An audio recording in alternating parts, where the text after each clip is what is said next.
रामनवमी भगवान श्री राम के इस पावन धरती पर अवतरण का पुण्य दिवस। बहुत पुरानी बात है, त्रेता युग की।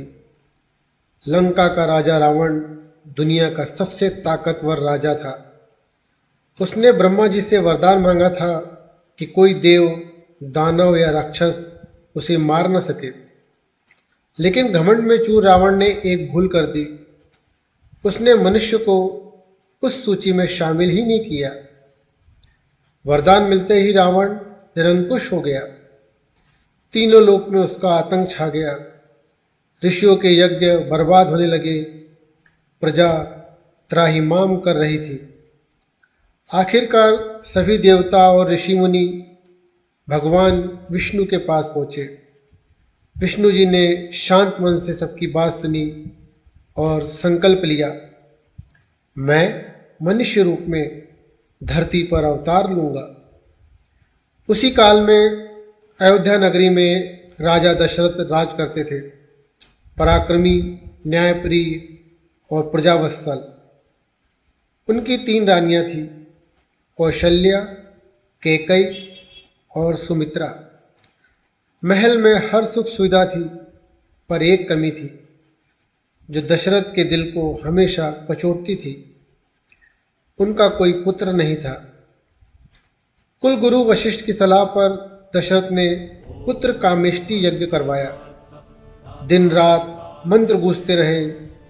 यज्ञ की लपटें आकाश को छूती रही और फिर वह अद्भुत क्षण आया।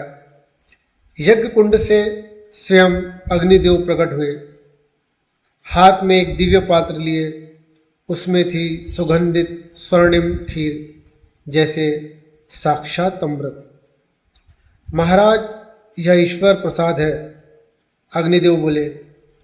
दशरथ की आंखों में आनंद के आंसू थे। उन्होंने वह खीर तीनों रानियों को खिलाई और समय अनुसार फिर आया वह पावन दिन। चैत्र मास, शुक्ल पक्ष, नवमी तिथि। दोपहर का वक्त था।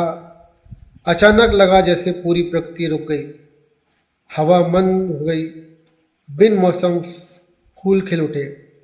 आकाश से देवताओं ने पुष्प वर्षा की। माँ कौशल्या के कक्ष में एक दिव्य शिशु ने जन्म लिया।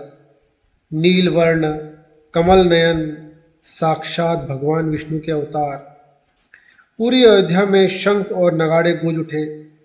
गुरु वशिष्ठ ने नाम रखा राम, जो सबके दिल में बसे, सबकी आत्मा में रमे। उसी दिन भरत, लक्ष्मण और शत्रुघ्न का भी जन्म हुआ। अयोध्या 4 राजकुमारों से जगमगा उठी। बड़े होकर राम ने वही किया जो उनके जन्म का उद्देश्य था, रावण का अंत। पर राम सिर्फ एक योद्धा नहीं थे। उन्होंने पिता के वचन के लिए राजपथ का त्याग किया।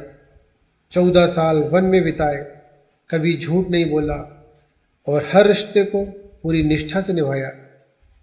इसलिए उन्हें कहा गया मर्यादा पुरुषोत्तम राम। जय श्री राम।